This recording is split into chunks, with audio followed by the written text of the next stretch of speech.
Estamos começando uma nova série hoje que trata do tema de capa a capa, Jesus em toda a Bíblia.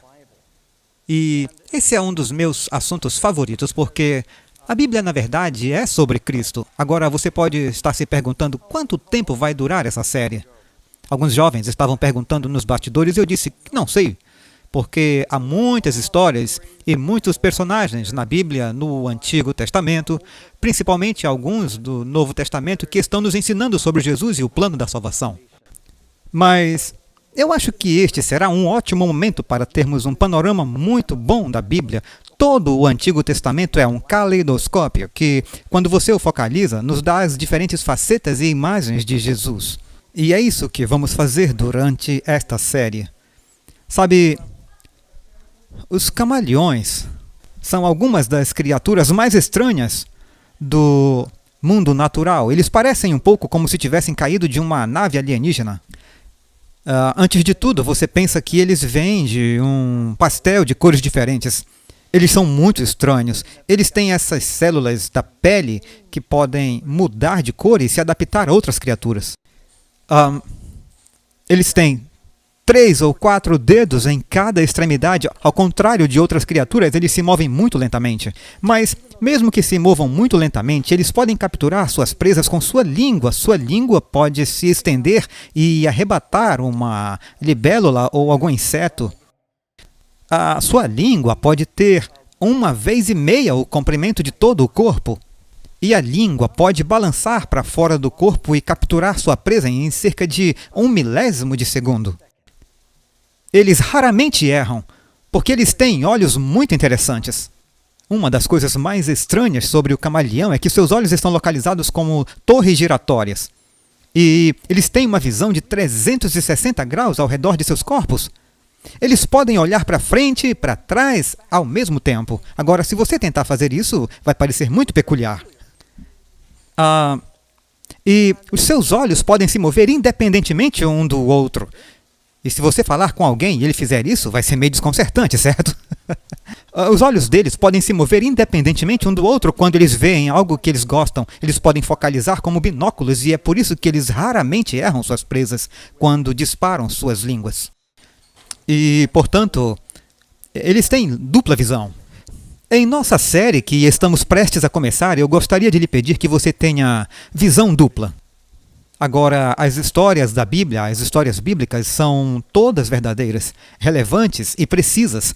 Mas Deus fez algo miraculoso na Bíblia, pois nas histórias você encontra o Evangelho ecoado por todos os personagens e histórias da Bíblia.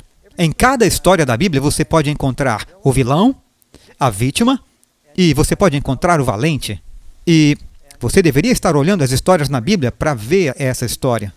Agora, eu gostaria de começar com um pequeno fato incrível. Eu não sei se algum de vocês já viu essa analogia que foi feita antes entre os últimos dias de Lincoln e Kennedy.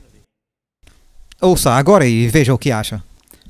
Abraham Lincoln foi eleito para o Congresso em 1846. John Kennedy foi eleito para o Congresso em 1946. Lincoln foi eleito presidente em 1860 e Kennedy foi eleito em 1960. É só uma coincidência? A esposa de Lincoln perdeu um filho enquanto morava na Casa Branca. A esposa de Kennedy perdeu um filho enquanto morava na Casa Branca.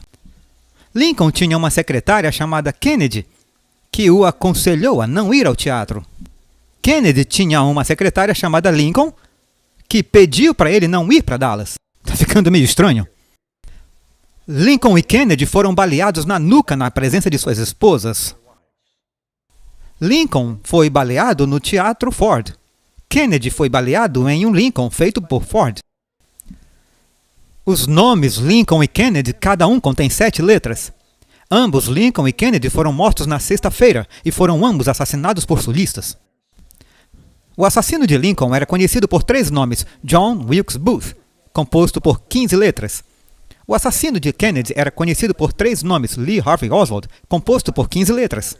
Booth atirou em Lincoln em um teatro e fugiu para um armazém. Oswald atirou em Kennedy de um armazém e fugiu para um teatro. Oswald e Booth foram mortos antes de serem levados a julgamento. O sucessor de Lincoln foi Andrew Johnson, nascido em 1808. O sucessor de Kennedy era Lyndon Johnson, nascido em 1908. Coincidência? Provavelmente. Mas a história às vezes tinha tendência a se repetir. Alguém perguntou a Mark Twain uma vez, a história se repete? Ele disse, não, mas ela rima. Portanto, você pode ver a história se repetindo, você pode definitivamente ver isso na Bíblia. Agora eu vou pular para um exemplo como uma amostra do que vamos fazer. Se você olhar na Bíblia, em Gênesis capítulo 12, eu convido você a ir até lá.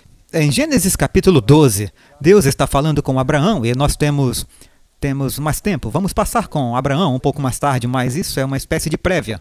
E você pode ver aqui, eu vou começar com o verso 10 em Gênesis 12. Agora, houve uma fome na terra e Abraão foi para o Egito. Soa familiar isso de ir para o Egito durante a fome? Para habitar lá, pois a fome era severa na terra. E aconteceu que, quando ele estava perto de entrar no Egito, ele disse para Sara, sua esposa, ora, bem sei que és mulher formosa à vista. E será que quando os egípcios te virem, dirão, essa é a sua esposa, e matar-me-ão a mim, e a ti te guardarão em vida? Dize, peço-te que és minha irmã, para que eu vá bem por tua causa, e que viva minha alma por amor de ti. E aconteceu que, entrando Abrão no Egito, viram os egípcios a mulher, que era muito formosa. E o príncipe, ela devia ser muito bonita, pois já tinha 60 anos agora. E viram-na os príncipes de Faraó, e gabaram-na diante de Faraó. E a mulher foi tomada para a casa de Faraó. E fez bem a Abrão por amor dela. E ele teve ovelhas, vacas, jumentos, servos e servas, jumentas e camelos. Feriu, porém, o Senhor a Faraó e a sua casa, com grandes pragas, por causa de Sarai, mulher de Abraão. E então chamou Faraó a Abrão e disse, que é isso que me fizeste? Por que não me disseste que ela era tua mulher? Por que disseste, é minha irmã? Por isso eu a tomei por minha mulher. Agora, pois, eis aqui tua mulher, toma-a e vai-te. E Faraó deu ordens aos seus homens a respeito dele, e acompanharam-no, a ele, a sua mulher e a tudo o que tinha. Então, aqui você tem Abraão indo para o Egito durante um tempo de fome. O Faraó toma sua esposa, e então vem pragas ao Faraó, e o Faraó envia a Abraão com grande riqueza. Você vê que isso se repete mais tarde? Se você tiver alguma dúvida, olhe em Gênesis 15 e vá para o verso 13. Deus está falando com Abraão sobre o que vai acontecer no futuro. E ele disse, Abraão sabe com certeza, Gênesis 15, verso 13, Abraão sabe com certeza que os seus descendentes serão estrangeiros em uma terra que não é deles, e os servirá e os infligirá 400 anos. Também aquela nação a quem eles servem eu julgarei depois, e eles sairão com grandes posses. Isso aconteceu? Aconteceu na vida de Abraão, que era um tipo, ou um símbolo, ou um eco do que aconteceria mais tarde com Israel indo para o Egito durante um período de fome. Tirando vantagem das grandes pragas que caíram, eles foram enviados com muita fartura. Ouviram o que eu disse?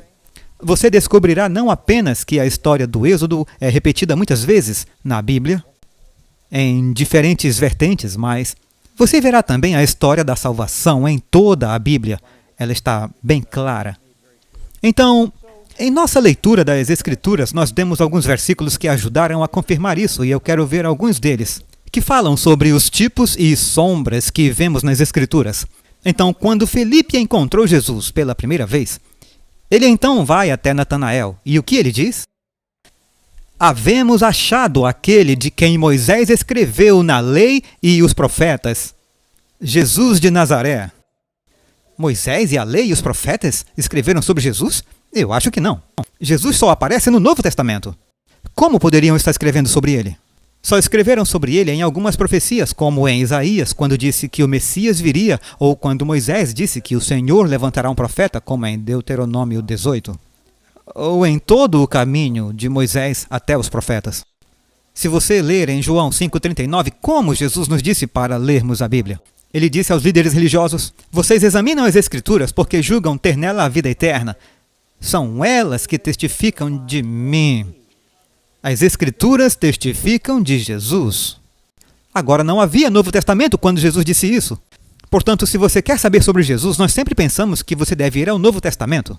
E eu estive em muitas igrejas onde eles fornecem uma pequena Bíblia para o povo, onde tem o Novo Testamento na parte de trás do banco. Mas eles estão perdendo a Bíblia que Jesus leu. E estão perdendo também a Bíblia onde Moisés e os profetas escreveram sobre Jesus. É o que as Escrituras dizem. Deixe-me dar mais algumas passagens. Olhe em 1 Coríntios 10, verso 11. Nós leremos mais 1 Coríntios em outra apresentação. Mas aqui, Paulo está falando sobre o êxodo e a experiência da nação judaica, e ele nos diz no verso 11, todas essas coisas aconteceram com eles como exemplos de quantas coisas? E a palavra exemplos aí é tupos, em grego, e essa palavra tupos significa que são tipos, são símbolos, e foram escritas para nossa advertência sobre a chegada do fim dos tempos. Tenho certeza que você conhece a história. Só foi encontrada num lugar na Bíblia, em Lucas capítulo 24, quando Jesus ressuscita os mortos. E é claro, ele aparece para as mulheres de manhã, no final da tarde antes do pôr do sol, 12 discípulos que estavam no cenáculo. Eles deixam o nome de um deles, é Cleopas. E eles estão caminhando de Jerusalém para sua cidade natal, Emaús, que é cerca de 7 milhas de distância. E enquanto andam na estrada, eles estão muito desanimados. Quanto à crucificação, é claro, e depois o corpo de Jesus desapareceu e as mulheres tiveram alucinações de anjos e não sabem o que pensar, mas estão muito deprimidos e enquanto caminham pela estrada, chega um estranho e começa a caminhar ao lado deles. Os dois trilhos se fundem e ele junta-se a eles na trilha, o que é muito comum naquela época. Você, na verdade, fica mais seguro se andar e viajar em números. E ele fica quieto e ouve quando eles falam sobre a devastação do que aconteceu com a crucifixão de Cristo. E, eventualmente, o estranho, que é Jesus, eles não o reconhecem. E ele diz, que tipo de comunicação é essa que vocês estão tendo um com o outro enquanto caminham e estão tristes? E eles disseram, você não é de Jerusalém? Você não ouviu falar do que aconteceu? Onde você esteve? Aconteceu uma grande coisa em Jerusalém durante a Páscoa. E Jesus disse, que coisas? Como se não soubesse.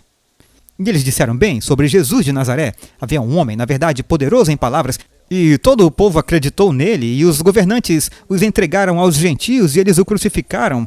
E as mulheres dizem que ele ressuscitou, e esse é o terceiro dia desde que aconteceram todas essas coisas, que deviam ter sido atribuídas a ele ali mesmo. Pois Jesus sempre dizia que em 3 dias ele ressuscitaria. Então Jesus finalmente falou.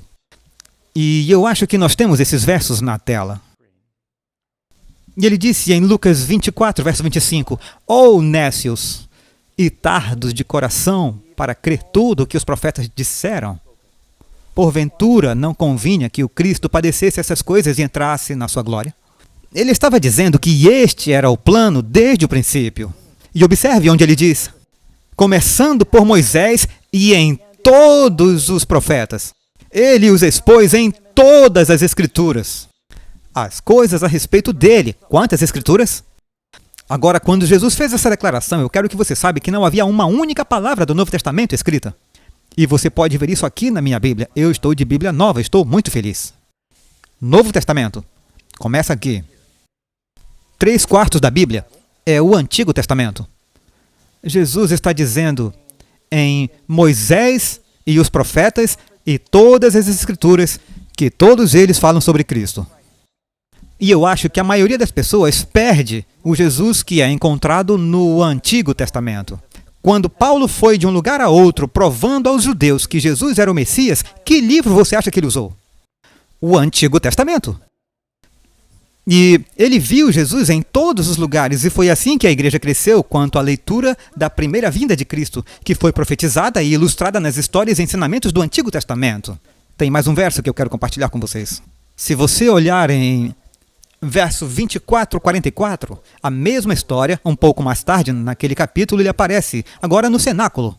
Sabe, ele se revela aos discípulos na casa deles, em Emaús. Eles finalmente reconhecem Jesus e vão dizer aos seus amigos e estão muito animados. E ele os encontra no cenáculo e diz, paz seja convosco. Isso está em Lucas 24, 44 e 45. Estas são as palavras que eu disse a vocês enquanto ainda estava com vocês, que todas as coisas devem ser cumpridas, que foram escritas na lei de Moisés e dos profetas e nos salmos a meu respeito. No volume do livro está escrito de mim, diz a Bíblia. Todo o livro é sobre Jesus. Agora, eu já fiz isso antes, como a maioria dos pastores, falamos sobre a Bíblia, dizemos às pessoas que esse é o manual do proprietário. E ela contém uma lista de regras. Talvez você já tenha visto a ilustração BIBLIA, que representa instruções básicas antes de deixar a Terra em inglês. E isso é verdade, mas não é apenas uma lista, não é só um manual do proprietário. Isso está, na verdade, nos falando sobre alguém. E você precisa conhecer esse alguém, porque a vida eterna é conhecer Jesus. João, capítulo 17, verso 3. Essa é a vida eterna, que conheçam a Ti, o único Deus verdadeiro, e Jesus Cristo. Cristo declara aos perdidos, não vos conheço. Precisamos conhecê-lo. E a maioria das pessoas pensam, a melhor maneira de conhecê-lo é lendo os 4 evangelhos, e eu concordo. Mas há outras maneiras pelas quais Jesus se revela a nós, através das histórias no Antigo Testamento, através dessas sombras e tipos. Então vamos ver algumas delas agora e vamos começar do começo, com o primeiro homem em Gênesis. Qual era o seu nome? Adão. Sabe, a Bíblia tem muito a dizer sobre as semelhanças de Jesus e Adão. Agora, isso não deve surpreendê-lo, porque Adão foi feito à imagem de Deus. E quem fez Adão? Todas as coisas foram feitas pelo Pai ou pelo Filho? Todas as coisas feitas foram feitas por Ele. A Bíblia diz, então Jesus é feito, Adão é feito, à imagem de Jesus. A propósito, a palavra Adão significa filho da terra ou filho da terra vermelha. É muito parecido com a palavra Edom, que significa vermelho. E nos diz, se você olhar em Romanos 5, eu quero que vocês saibam que esse é um estudo que é apoiado pelas Escrituras. O pastor Doug não está apenas percorrendo a Bíblia como alguém à procura de água com 2 palitos de bruxa. Você já ouviu isso antes? Eles chamam isso de bruxaria da água. Eles andam por aí, eu acho que tem água aqui. Você deve furar aqui. E algumas pessoas leem suas Bíblias assim como se fosse com uma interpretação particular. E as Escrituras nos dizem para procurar esses símbolos e tipos e eles nos dão exemplos. Agora, eu não quero que você pense que toda vez que você lê sobre um personagem da Bíblia seja Jesus. Eu disse que alguns são vilões, alguns representam a igreja ou a vítima, e alguns são os valentes, alguns representam Cristo. Às vezes fala sobre a noiva de Cristo, mas na história da Bíblia você encontra ecos do plano da salvação. E durante esta série, eu vou dar a vocês algumas amostras de como isso funciona, esperando que isso fortaleça sua fé na Bíblia e seu estudo enquanto você estuda a Bíblia. Tudo bem, Adão. Adão é um tipo de Cristo. Romanos 5,14. Adão, que é um tipo, o que essa palavra significa? Tupos, um símbolo daquele que viria, falando de Jesus. Primeiramente, observamos que Jesus teve um nascimento sobrenatural. Todos sabemos isso? Somos lembrados a cada Natal em sermões. Adão teve um nascimento sobrenatural, ele nasceu ou foi criado? Aconteceu algo sobrenatural a respeito. Adão e Cristo não tiveram pai, a não ser Deus. Quanto a isso, tanto Adão quanto Jesus são chamados filhos de Deus. Se você olhar em Lucas capítulo 3, fala sobre Enos, que é filho de Sete, que é filho de Adão, que era filho de Deus. No meio do jardim havia uma árvore. Na sexta-feira, nu, Adão começou a respirar. Jesus, nu, deu seu último suspiro à tarde do 6º dia da semana. Os dois foram, isso é, ambos no 6º dia. Adão adormeceu, seu lado foi aberto e sua noiva saiu. A maioria de nós não se casa assim. Jesus, no 6º dia da semana, abriram o seu lado com uma lança e no sangue e na água nasceu a igreja. A noiva surgiu. Adão foi vencido pela serpente, Jesus derrotou a serpente. Agora eu vou dar vários pontos e talvez você não consiga escrever tudo, mas talvez eu poste minhas anotações. O domínio foi redimido por meio do sacrifício e obediência de Cristo. O domínio do mundo foi perdido pela desobediência de Adão. Adão foi criado e colocado no Éden, Jesus ressuscitou em um jardim. E você lê lá em João 19:41, agora o lugar onde ele foi crucificado havia um jardim.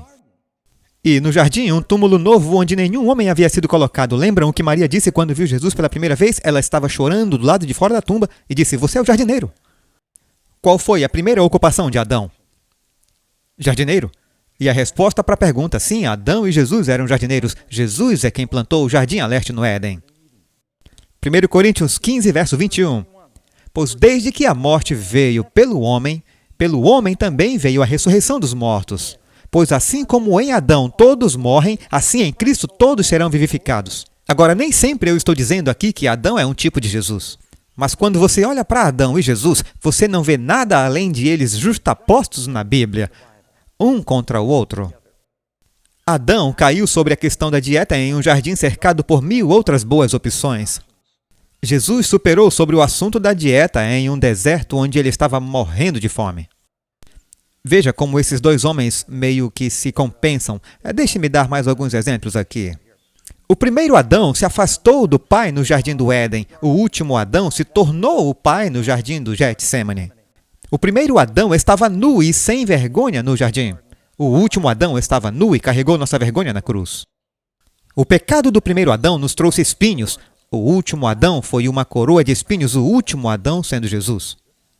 O primeiro Adão substituiu a si mesmo por Deus. O último Adão foi Deus substituindo a si mesmo por nós.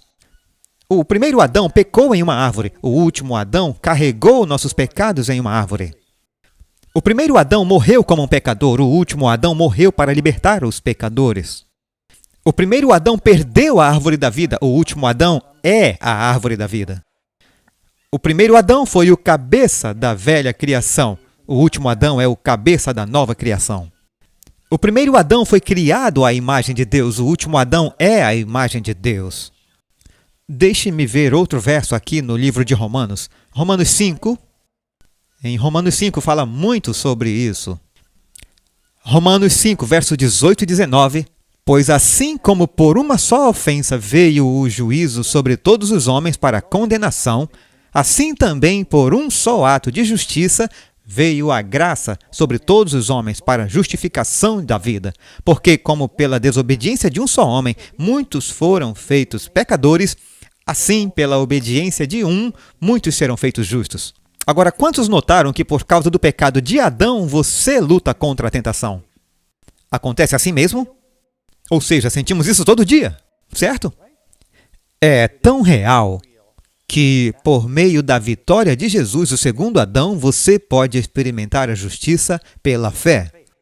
Você pode experimentar uma nova vida. E então, essas coisas não são apenas alegorias interessantes. São, na verdade, por meio da fé, elas se tornam reais. E você pode experimentar uma diferença nisso em sua vida. Ainda tenho algumas passagens sobre Adão para compartilhar com vocês. O primeiro Adão estava sozinho e precisava de uma contraparte. O último Adão estava sozinho e precisava de uma contraparte. O primeiro Adão estava procurando uma esposa. O último Adão está à procura da noiva, a noiva de Cristo.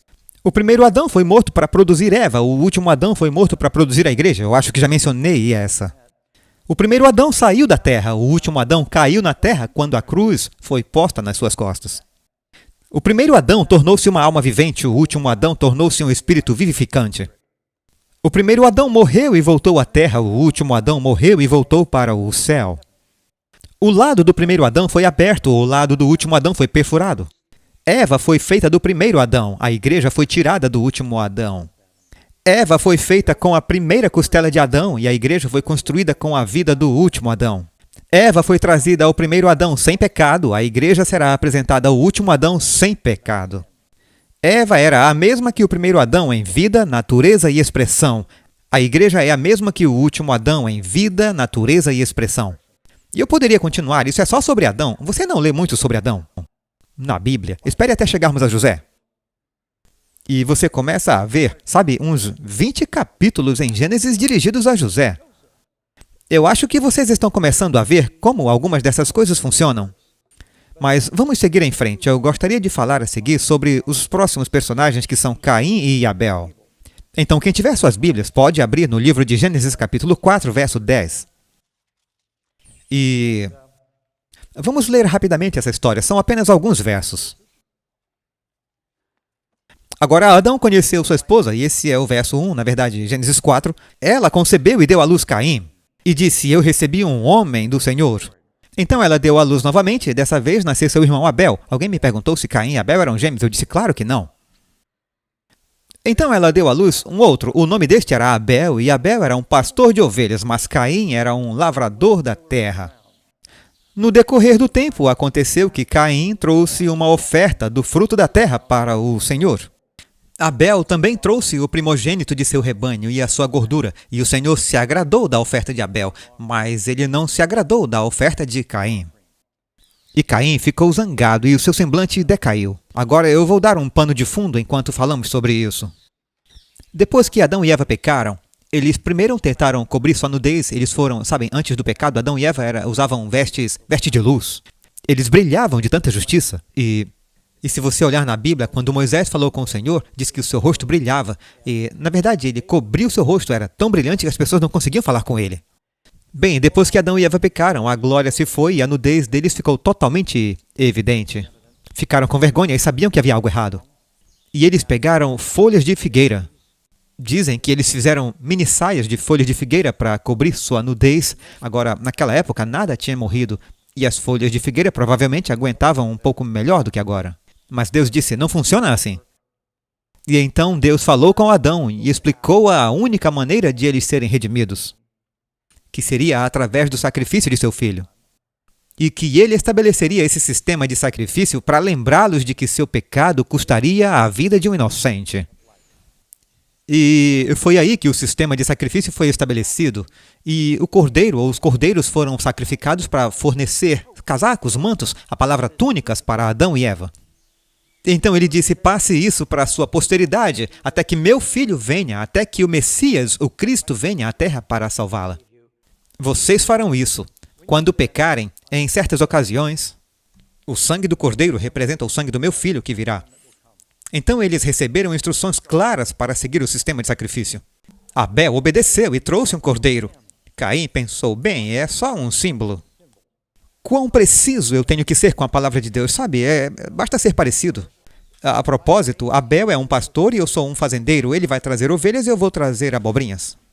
E então, ele diz, eu vou fazer do meu jeito. Então, ambos constroem altares, talvez um à vista do outro.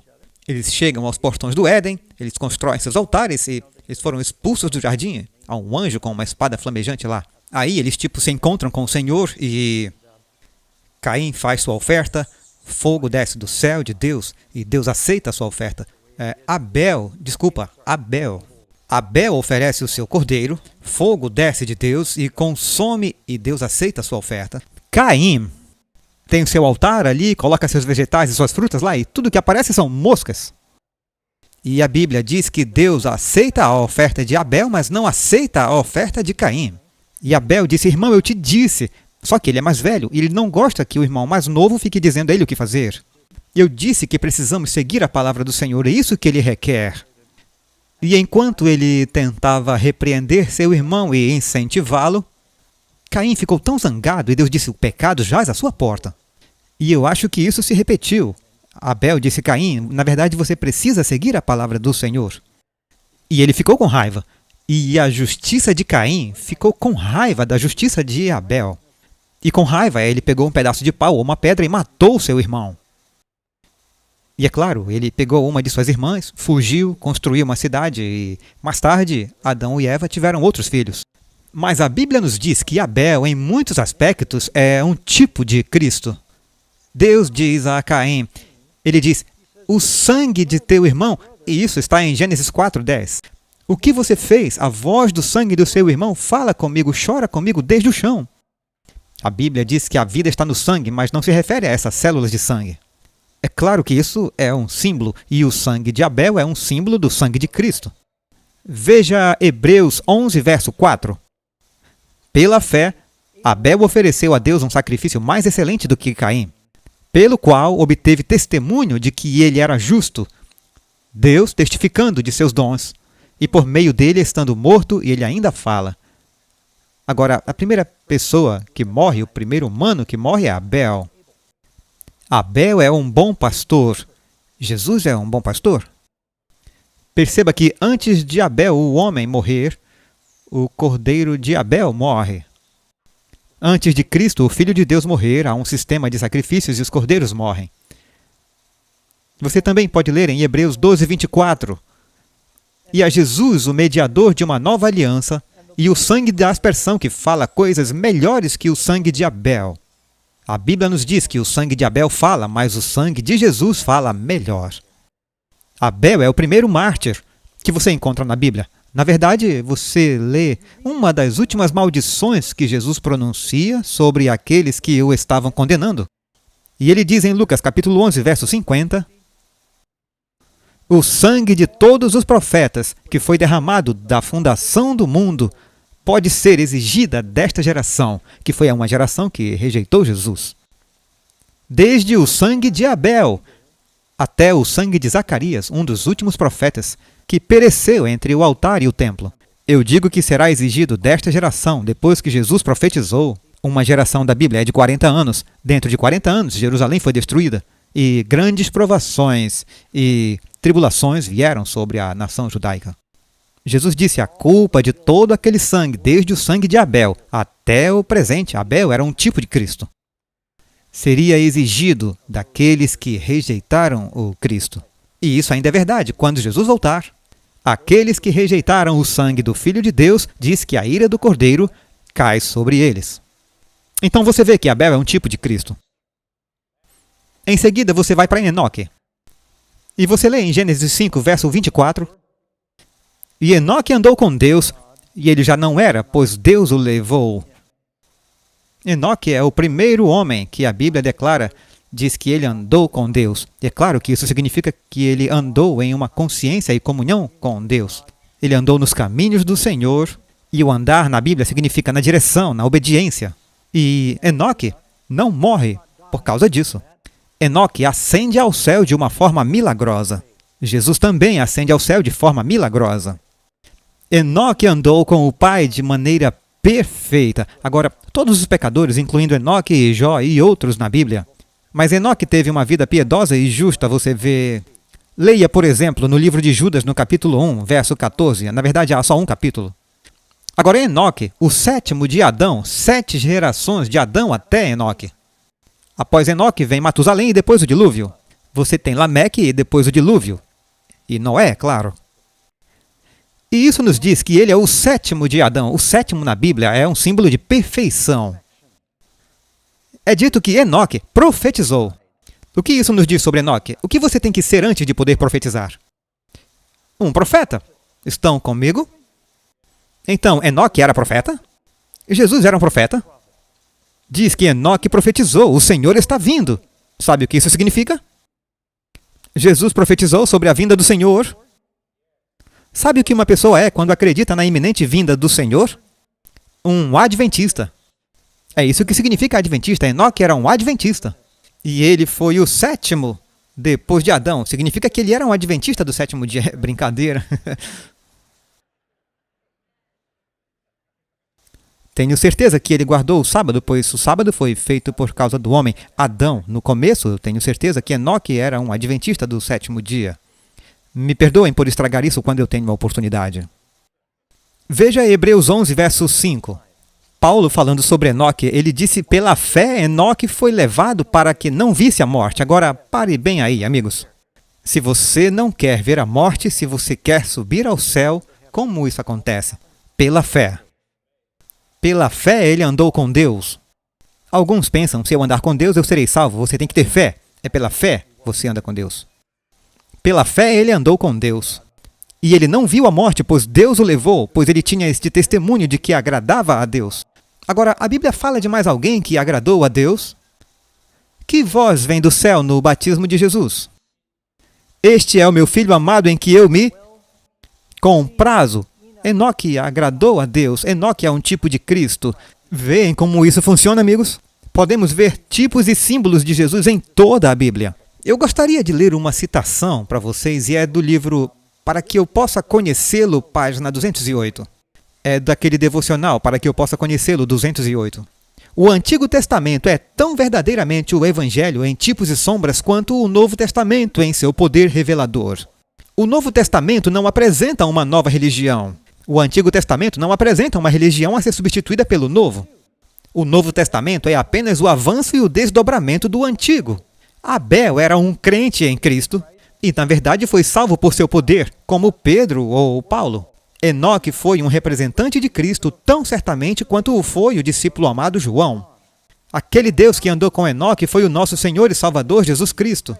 Ele era a luz do mundo então, assim como ele é a luz do mundo agora. A verdade para esta época é ampla em seus contornos de longo alcance, abrangendo muitas doutrinas. Mas essas doutrinas não são itens separados de pouco significado. Eles são unidos por fios de ouro, formando um todo completo em Cristo, o centro vivo. Sabe, às vezes as pessoas olham para um tapete por trás e parece um emaranhado de nós e linhas. Você tem que olhar pelo outro lado e dizer, oh, tudo isso forma uma imagem. E algumas pessoas leem a Bíblia e para elas é como se estivessem olhando para o lado errado do tapete. E através do Espírito Santo você começa a ver que é, na verdade, a imagem de Jesus, que é transmitida em tudo. Tudo bem, vamos agora a um dos grandes patriarcas, salvadores, podemos dizer, na Bíblia. Jesus em Noé, a história de Noé. Primeiro de tudo, a palavra Noé significa descanso. O que Jesus diz em Mateus capítulo 11? Vinde a mim e eu vos darei descanso. Você lê em Gênesis 6, verso 9, essa é a genealogia de Noé. Noé era um homem justo, perfeito em suas gerações. Noé, como Enoque, andou com Deus. Noé era só um tipo de Jesus. O que Pilatos disse quando Cristo estava sendo julgado, ele disse, o que eu vou fazer com este homem justo? Ele o declarou inocente, justo. Você lê também em Gênesis 6:18, Deus diz, eu estabelecerei a minha aliança com você. Deus fez uma aliança por meio de Noé. A propósito, todos os que foram salvos no mundo foi salvo por meio de Noé. Você está aqui hoje por causa de Noé. Você sabia disso? Não fosse Noé, você não estaria aqui. Além disso, sabe, eu sempre acho interessante, as pessoas hoje conseguem descobrir seus ancestrais. E de vez em quando eu recebo um e-mail de alguém e dizem, meu nome é Bachelor. Você conhece o fulano Bachelor? Somos classificados como parentes de vez em quando, sabe? Alguma conexão, na maioria das vezes não, ou eu não sei nada sobre isso. Agora, é divertido encontrar um parente e que faz essa conexão. Sabe do que eu estou falando? Eu tenho uma ótima notícia para vocês. Vocês são meus irmãos e minhas irmãs. Somos todos parentes. Vejamos, quantos aqui têm parentesco com Noé? Olha só, somos uma família, tá vendo? Isso é emocionante e vocês também são parentes, mas se você não é, eu quero falar com vocês mais tarde. Somos todos parentes de Adão também, então sim, nós somos uma família. Portanto, todos se conectam na história de Noé. Se você ler em 2 Pedro capítulo 2, verso 5, diz que Noé era um pregador da justiça. Todos pensam que Noé era um carpinteiro? Mas a Bíblia fala que Noé pregou, e ele não pregou apenas com o seu martelo. Mas ele pregou com a boca, pregou com o exemplo, pois todo mundo estava dizendo, você é louco, você faz parte de uma seita estranha. Ele está construindo um barco em terra seca em um mundo onde nunca choveu. E Noé foi acusado de ser estranho, como Jesus, sem dúvida. E você lê em Gênesis 7, verso 1, e o Senhor disse a Noé, entra tu e toda a tua casa na arca, pois tu és o único justo nessa geração. Noé salvou sua família? Alguns pensam, não, ele deve ter sido um fracasso como evangelista, porque ele só salvou a sua família. Você já será bem-sucedido se salvar sua família. A propósito, isso ilustra que todos os que serão salvos fazem parte da família de Deus. Hebreus, capítulo 11, verso 7. Pela fé, Noé, divinamente advertido das coisas que ainda não se viam, temeu, e para a salvação da sua família, construiu a arca, pela qual condenou o mundo e foi feito herdeiro da justiça, que é segundo a fé. Noé foi o herdeiro da justiça. Jesus é aquele que é o Filho de Deus. Ele é o herdeiro da justiça, pela qual somos salvos. A semente de Noé foi salva. Somente a semente de Cristo, os descendentes de Jesus, são salvos. Você deve nascer de novo. Se você só nasce uma vez, vai morrer 2 vezes. Você experimenta a segunda morte. Se você nasce 2 vezes, você só morre uma vez. Se for como Enoque, não morre nunca. Que é o nosso alvo, amém? Eu gostaria de estar vivo e permanecer vivo quando Jesus vier. Se eu puder evitar.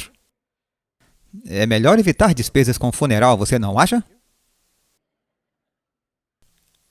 Deus prometeu que todo o mundo seria salvo por Noé, e eles foram.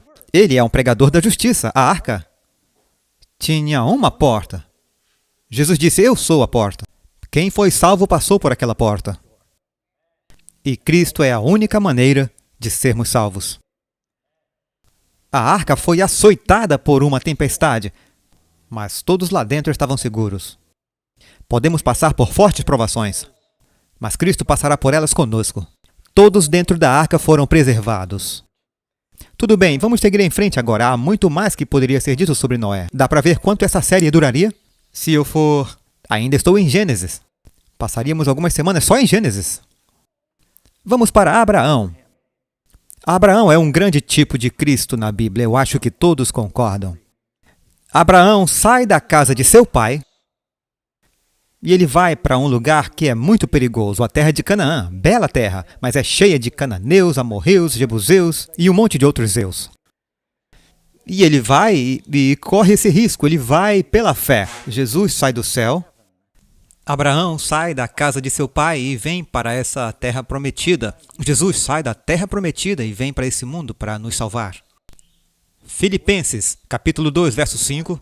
De sorte que haja em vós o mesmo sentimento que houve também em Cristo Jesus, que, sendo em forma de Deus, não teve por usurpação ser igual a Deus, mas esvaziou-se a si mesmo, tomando a forma de servo, fazendo-se semelhante aos homens. E achado na forma de homem, humilhou-se a si mesmo, sendo obediente até a morte e morte de cruz. Abraão correu grande risco quando tirou sua família daquele ambiente familiar, seguindo pela fé. Deus prometeu que todo o mundo seria salvo por meio da abençoada semente de Abraão. A Bíblia diz que se você está em Cristo, então você é da semente de Abraão. Abraão foi um grande intercessor. Lembram quando aqueles anjos foram enviados pelo Senhor e partiram em direção a Sodoma para julgá-la? E Deus diz: esconderei de Abraão o que eu estou prestes a fazer? O pecado de Sodoma tem chegado até mim e eles serão julgados. Abraão, é claro, conhecendo muito bem sua família e seus filhos estavam lá e ele começou a interceder com o Senhor. É um intercâmbio muito interessante entre Deus e Abraão. E Abraão diz: Senhor, não agirá com justiça o juiz de toda a terra? Se você encontrar 50 justos na cidade, ela não será poupada? Se houver 50 pessoas que estão testemunhando lá, eles podem alcançar outros em Sodoma e Gomorra e podem finalmente haver um reavivamento. A Bíblia diz que somos luz, somos sal, devemos influenciar. E o Senhor diz: eu não vou destruir por 50. Abraão vai um pouco mais longe. E 45? Que tal 40? Que tal 30? Que tal 20? Se forem 10? Dá para ver que ele está implorando, intercedendo para salvar sua família. Jesus, é claro, é o grande intercessor. E o bom é saber que tudo que Abraão pediu, Deus disse que faria. Ele disse: mesmo que sejam 10. Como você está pedindo, eu pouparei todos pelos 10. Abraão diz: tem que haver 10, sem problema.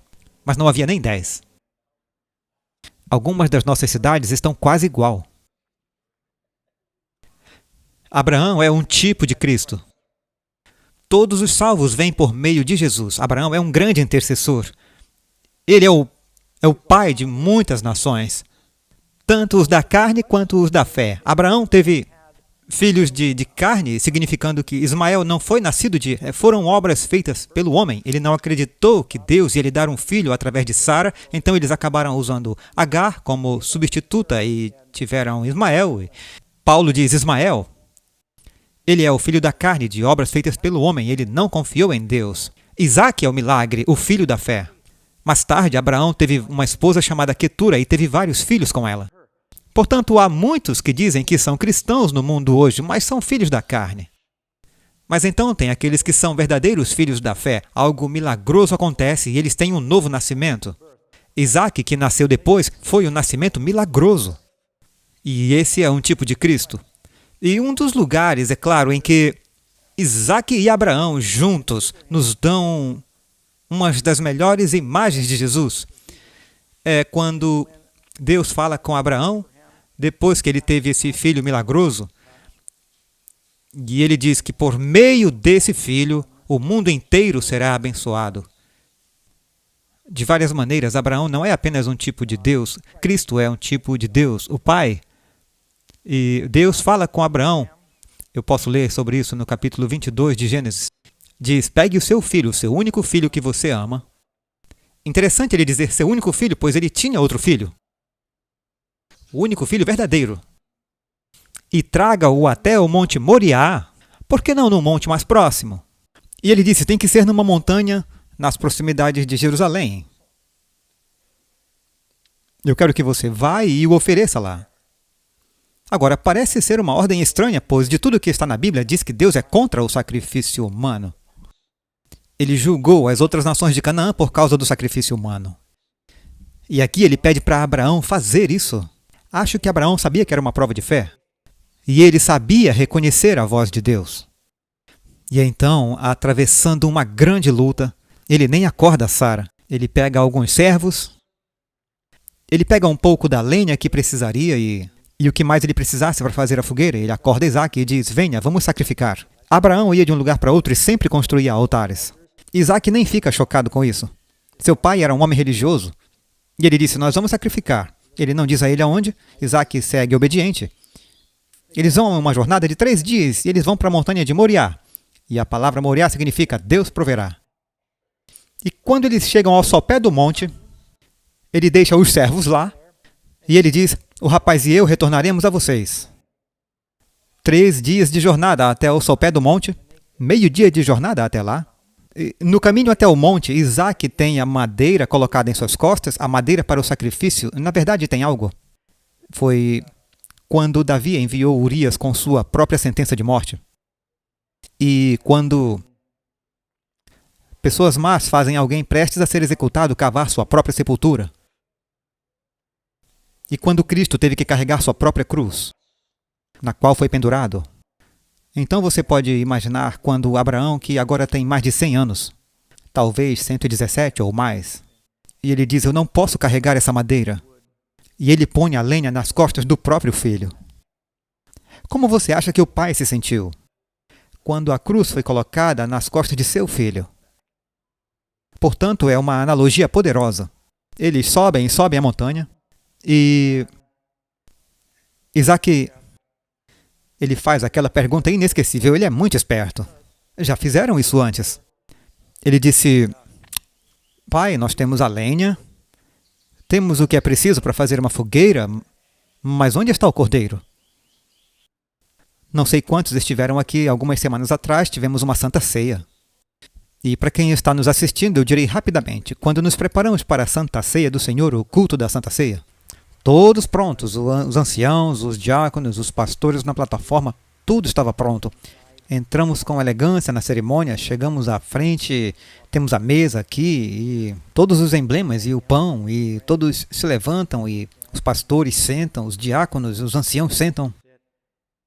E nós fizemos isso. E o pastor Ross e eu, Moonstone estava aqui, Brahma, e estávamos todos sentados ali. E não há nada na mesa.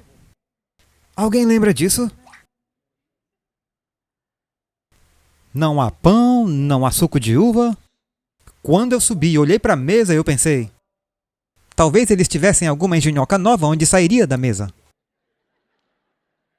Então todos descemos e nos sentamos, olhamos para a mesa, mas não tem nada lá. Era para ter uma ceia. Então eu pensei, talvez os desbravadores vão entrar com o material.